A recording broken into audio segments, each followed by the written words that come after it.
Today's episode consists of 4 different clips all about markets in Northeast America. This first clip is a market analysis of Wilmington, Delaware, and how it shares similar fundamentals with Washington, D.C. It's kind of a small market, so I was wondering if maybe you knew anything about Wilmington, Delaware. Wilmington, Delaware. Let me do a quick look here and see. Do we have any Wilmington, Delaware on the site right now? Give me 1 second. Tell me about what are you thinking? You live in Wilmington? My sister just bought a house, and it's right in the middle of the city, right in downtown, and it was only $75,000. And which you can't really get that in most cities. But the thing is Wilmington never really revitalized from the 90s like most cities did. So they're trying to revamp the area. They have this new thing called Market Street, which is kind of their main street. And they're putting a bunch of new apartments there and condos and getting, trendy restaurants like Starbucks, Panera Bread, and such. And I don't know. I was just wondering if maybe you knew about it, if you thought it did have a chance to revitalize, or if it's just a waste of time. We are in the process of doing an analysis of Wilmington. They're going to give it to me in a minute, so I'm going to banter with you and just kind of get a feel for your situation, and then in a matter of moments, I will be able to give you some more details on that. So tell me, if you're thinking about making some investments there, because you're thinking the right things, by the way. The question of is if a market is cheap, but now it's catching on, like what's the deal, right? Is there an opportunity there? Starbucks is an interesting indicator because they pretty much go anywhere and everywhere, but they don't pull out. And so, they've got some people that have a lot of research data that says that not only is this a place where there's enough population and there's enough demand for $6 coffee, but the hipsters may be coming. There's a youth, and hipsters are good, man. Hipsters, they go into neighborhoods that need to be turned around. They like the edginess of it all. Are you by any chance a hipster, John Michael? Maybe a little. Do you have a man bun, John Michael? No, I do not. Okay. I'm going to do a little bit of research on this right now. Andrew, you give me the flag when you're ready here. Okay, cool. So would you be doing this as a long-term play? Like what stage of your life are you in right now? How old are you? Yeah. No, I'm young. I'm 26 right now. Great. Yeah, no, I just want to rent it out, really. Just make some passive money if I can. Okay, that's awesome. That is the way to do it. So I've got a portfolio that I'm about to pull up right now. Here it is. All right, so I'm going to pop this up on the screen and talk it over with you. So here is, it's showing up as Delaware secondary market, but it is in Wilmington, and I'm going to go to the market data. So what do we see here? Interesting. Okay, so Newcastle County, Delaware. Is that the county that you're talking about? That's right, yeah. Okay. So you see, again, the blue line is the United States. And it's interesting because it kind of, both the state of Delaware and Newcastle County started off really close to where the country started off back in 1998. And it kind of rode a very similar trajectory. It got a little steeper than the rest of the country. And so it had the party, but not as bad of a hangover. Look at that. It didn't come down as deep. Where if you look at where they started, it was very close. You look at where it peaked, it's also pretty close. And then where it troughed is substantially higher than the rest of the country. And so that's an interesting thing. That's the kind of thing that makes you ask, okay, so now what's going on there that made it? There's only a few places in the country that this chart reminds me of, and D.C. is the big one. So how far away is Wilmington from D.C.? It's about an hour and a half, but it's really close to Philly. It's 45 minutes and a train ride to Philly. Interesting, because when you start getting into the upper Midwest, the Northeast and the Mid-Atlantic, you've got a lot of big cities that are populating that coastline coming down, or a little bit inland. So New York, Philly, D.C. You got Baltimore tucked in there. The smaller cities that are in between the big cities sometimes get elevated and lifted by those big cities, because the big cities are expensive. People and companies want to move a little bit further out. So like a company that moved out of DC or out of Philly might go 45 minutes out, which means now an hour and a half out is commutable to that company. Does that make sense? Oh, absolutely. And Wilmington is most companies actually have their capital in Wilmington because of the tax rate, as well as a lot of people are moving to the state because people from Pennsylvania, they don't want to pay Pennsylvania's taxes. they just come right across the border and take the train up. That's really cool. So that's interesting. So there's the two-step, right? So company moves out of a major metro, people can commute a little bit further out. It kind of extends the reach of that metro area. What you've got is DC coming from one direction, Philly coming from the other, and you're right smack in the middle up there. But if it's more advantageous tax-wise, then you got to look at it. If you're investing in the market, like I've been saying, right, it's the house is secondary or the property is secondary to the place. The place is in competition with other places. So how does it stack up, right? So when you've got a place that's drivable, like people leaving New York and going to Florida, that's a big haul. You have to move, you have to pack up, you've got to fly, you're away from your family. But when you've got a place that's drivable to those major metros, it almost kind of fills in the gap. Like you've got two bookends, DC and Philly, and they're squeezing in towards the middle. That could be what explains that this chart is just identical to the way DC looks. And DC, New Yorkers think that New York's the center of the universe, but actually DC probably is. And the way that market performs, where this market had all the fun, not that much of the hangover, and has maintained a 4% annual appreciation rate for the last 20 years, which is above the national average. And the yields on this particular property, which is just one property we analyze, is in the 5s. So again, like I said before, you wind up in the mid-9s. But I like it. Based on what you told me, I like it. I'm going to dig in a little bit more. But it's kind of the fundamentals, which is what I focus on, that we just talked about. This is attractive. I'd never seen this chart until now because I never focused on that market. And there's a lot to like on this. Yeah, that's the thing. Everyone seems to forget about it, but it's getting a lot of attention recently from people who are getting priced out of the bigger cities, like you said. You know what I would do? If you wanted to go and spend some time with your sister and do some hands-on, boots on the ground research, the kind of things you can do is do a Google search. I'm going to do it right now on the screen. I'm going to go to Google, and you could set an alert for the term Wilmington, Delaware approves. Okay, Wilmington, Delaware approves, and you see what shows up. The budget is approved. The city council approved $126 million. That's the budget again. Zoning approves landmark plan to consolidate 5 Wilmington schools. This is where, look at this, Delaware approves $3.4 million in grants in downtown development.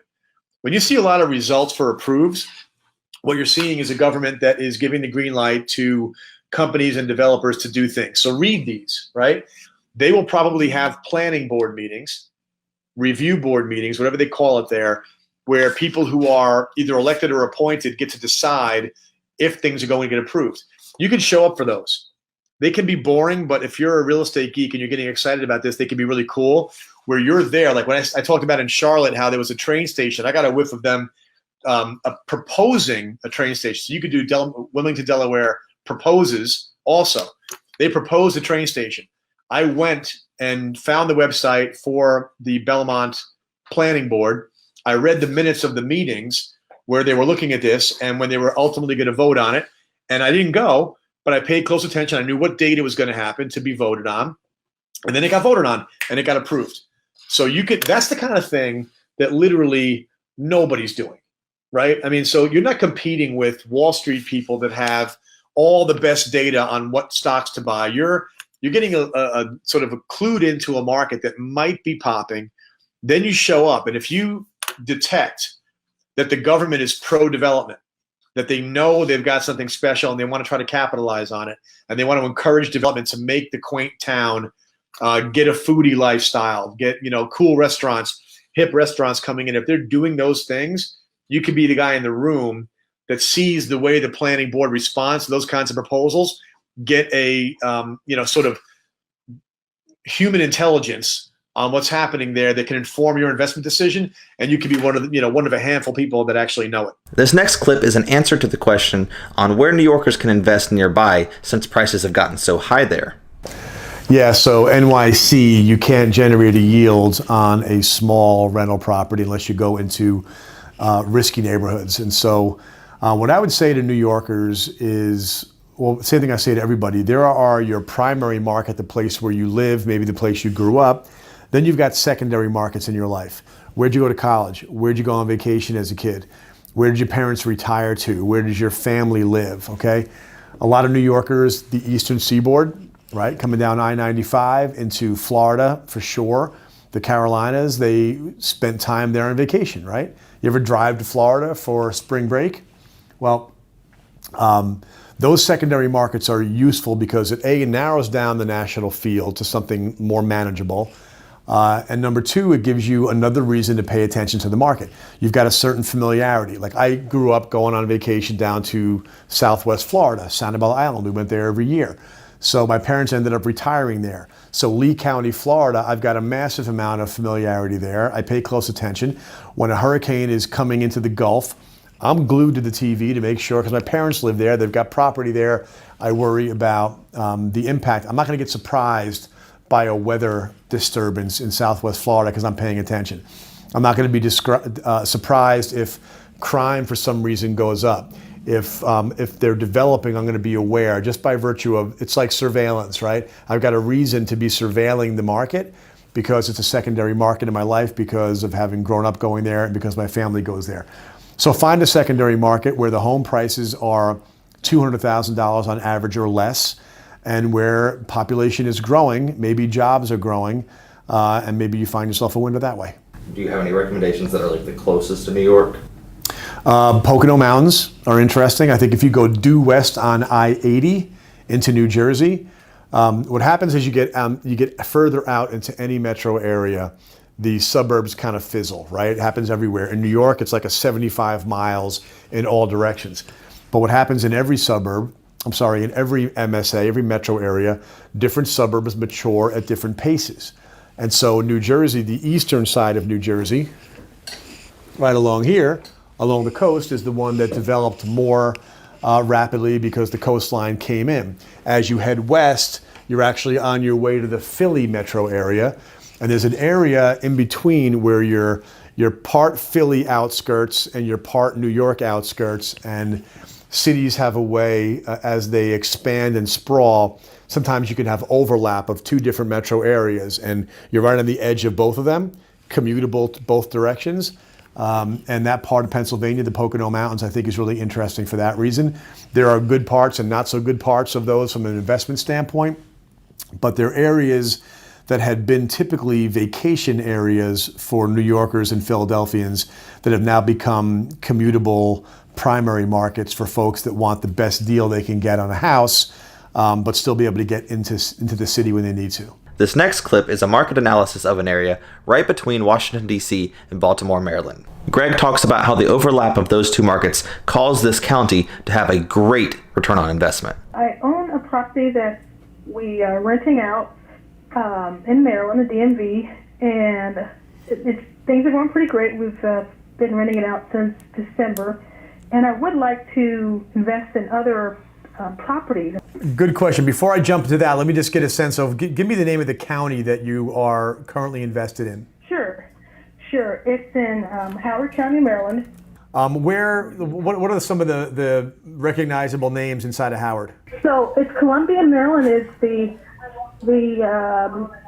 closest city, like less than 2 miles away, and that was named one of the top 5 best places to live in the country. Awesome. A couple of years running, so I'm getting residual effects of living a town over, but living adjacent to Columbia. I love that. That's why I plan to get other properties. Now, how far from, is this like in the DC metro suburbs or anything? Yeah, so it's actually right in the middle. It's not too far from Baltimore, probably about 12 miles from Baltimore, about 15, 20 miles from Washington, D.C., so it's a very strategic location. Right in between the two cities. I love that. That's actually a really important point. I'm glad you made it. So I'll just make this one point, is that Baltimore, people don't recognize Baltimore as being as great of an investment market as it is because the headlines on Baltimore are almost always negative.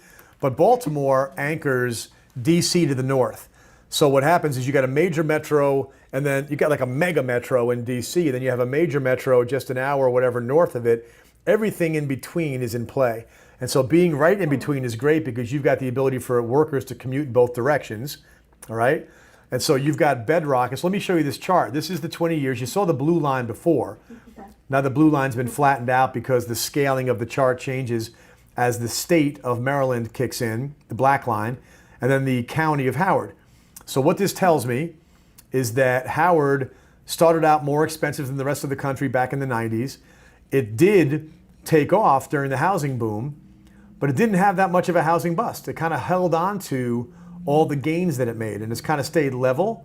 But when I see that, what it tells me is a market, there's only a few places in the country that actually have a chart like this, where it went up, so big party, no hangover, right? It went way up, and it held on, a little bit of a hangover, but not much.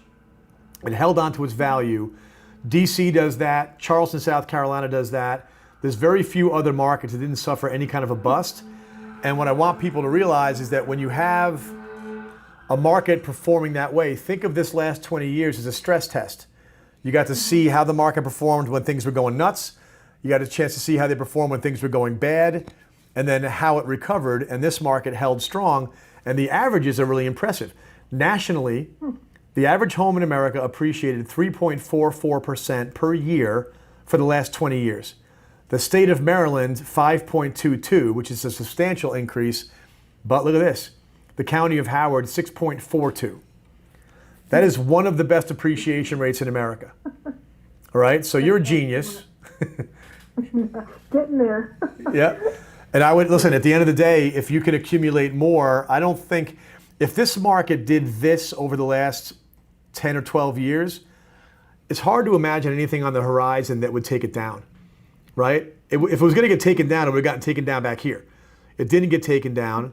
And then again, look at the seasonality. You've got July, and it went from 408 in July of 2016 down to 347. So a $50,000 swing, back up again, back down again. So this is, definitely, if it were me, I would bide my time, take my time, do my research on what blocks I want to invest in, what parts of town. Are there any rail stations up there that are like people taking trains down to DC? What they have is a park and ride, so there are public buses and chartered buses. Okay. So there's no train station in that specific area, but adjacently, yes, people do drive to park their car to Okay. other train stations. Okay, good. So yeah, I understand what you're saying, but yeah. Okay, so yeah, I just look for stuff like that. I look for anything that I can find that, okay, now I found a winning market. Is there, I get greedy when it comes to, 6.42% appreciation rate. It's almost silly to get more greedy than that. But can you find a part of town that's gentrifying? Can you find a part of town that just got a Starbucks walkable? I don't know. Find some other little edge if you can. Take your time, get ready to pounce, make offers on 7 or 8 houses in the same weekend in November. Get the best deal you can, and you'll win. Well, I definitely look forward to being a genius like you and my very strategic efforts to build my portfolio. Excellent advice. Well, I appreciate that. And by the way, I don't have any markets where I'm getting 6.42%, so I think we know who the genius is on this call. Thank you very much. I appreciate you jumping on the phone with us. All right, see ya. And this final clip is Greg explaining how you can use the snowball strategy in Staten Island, New York. So John in Staten Island said, if you didn't hear Austin, he had enough to buy his first place with cash. So he's saying the down payment is the problem, but he obviously has enough capital to buy a property with cash. What I would say is whatever property you could buy with cash, I'm assuming you'd like to stay in Staten Island if you can. I don't disagree with that at all. Staten Island is one of the 5 boroughs of New York. It is kind of it's the disrespected borough of New York. I came from Rockland County, New York, which was the disrespected suburb of New York. So I know what it's like to be fiercely defensive of your borough, or in my case, suburb. People in Manhattan are so fancy they make fun of Staten Island, but the culture of Staten Island is real salt of the earth, and there happens to be a lot of 2-family houses and 3-family houses in Staten Island. So if you have enough money to buy a property with cash, what I'd be interested in knowing, and I wish you called in because it'd be fun to talk about this, I'd be interested in knowing, can you afford a 2-family house? And it sounded like you were young, and so you need a place to live. And that kind of tips me into the whole conversation about what we've always called the snowball strategy. So let's talk about snowball strategy. Snowball strategy is you're a young guy, you want to be rich by the time 25 years passes, right? Figure it may happen sooner, but in real estate, it's like kind of a sure thing if you do it right. And part of doing it right is putting down a lot of money and down payments and then buying quality property and then holding on to it for a long time. So 25-year mindset. Did he give us an age, by the way? He's young, getting started? Yeah, getting started. I'm going to pretend you're 25, right? So by the time you're 50, which coincidentally is my age, and by the way, it goes by like that. So 25 years, you're my age, and you want to have places paid down, paid off, generating income. You only work because you want to. Snowball is like buy your first property, live in it. In the case of Staten Island, buy a 2 or 3 family, live in the crappiest of the 3 apartments.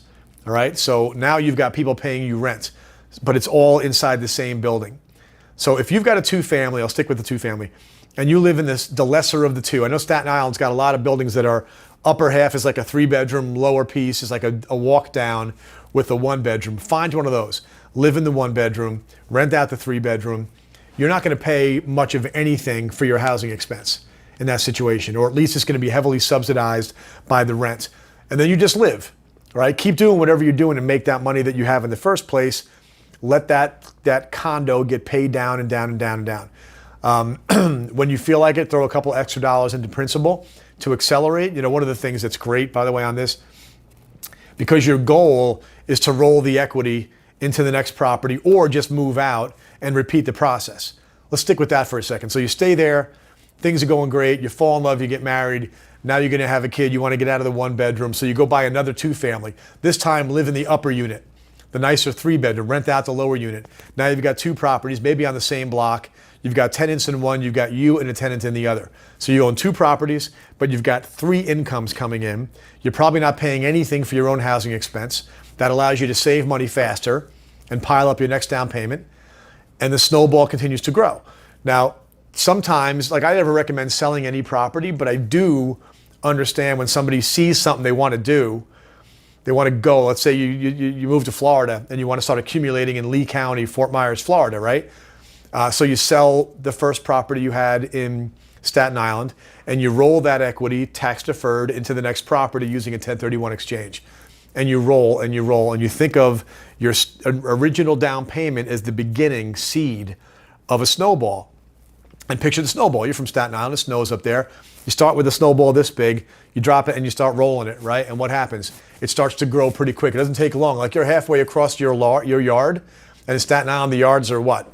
20 by 40, right? You're halfway across the 20 by 40 Staten Island front yard, and the thing is already 2 feet high because of the nature of the way this stuff compounds, right? That's the perfect way to start. If you have a down payment, begin that snowball and start rolling. All right, so I hope that works for you.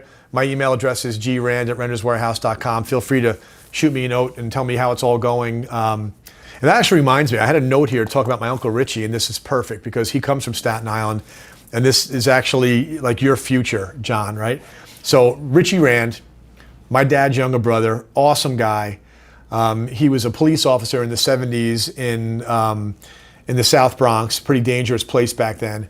He actually told me a story recently. He's in his 70s. He told me a story recently. He never told me this before about how during the riots back then, they had no radios. And so he was the only guy on the beat in this 2-block area.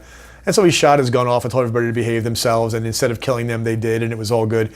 And then after like a couple of years, he got bored being a cop because he wanted more adventure. So he became a fireman. So Uncle Richie's got a little bit of a screw loose. But awesome dude, becomes a fireman in Staten Island. He was a lieutenant by the time he retired.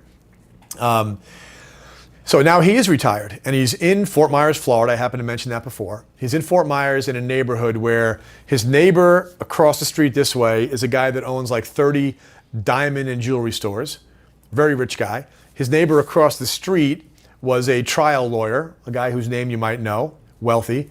Over here, doctor. Over here, business owner. The guy over here is the guy that invented the carts they have in airplanes that keep the food hot or cold. You ever see those things? They got built-in kitchens. This guy invented that. He's living over there. A block and a half away, Cliff Williams, the bassist for AC/DC. So my Uncle Richie is literally living in a neighborhood with rock stars, brain surgeons, trial lawyers, jewelry merchants, and inventors and business moguls. And there he is right in the middle. And how did a Staten Island fireman end up in that neighborhood? Answer, he bought real estate in Staten Island and Brooklyn. He bought multifamilies in Brooklyn and Staten Island, and he seasoned them over time. And then over time, you know, these guys retire in their 40s. And so he ended up being able to focus his energy on that all the way through. And now he's sitting pretty, living amongst people that you assume live in neighborhoods with lifestyles like that. And you assume that a fireman who went for the adventure and went for the life-saving, whatever he gets out of saving people's lives, he was forsaking a comfortable retirement, and he got more than that. And he did it in Staten Island and Brooklyn. So, John, that's your future, bro. Do that. Buy and hold.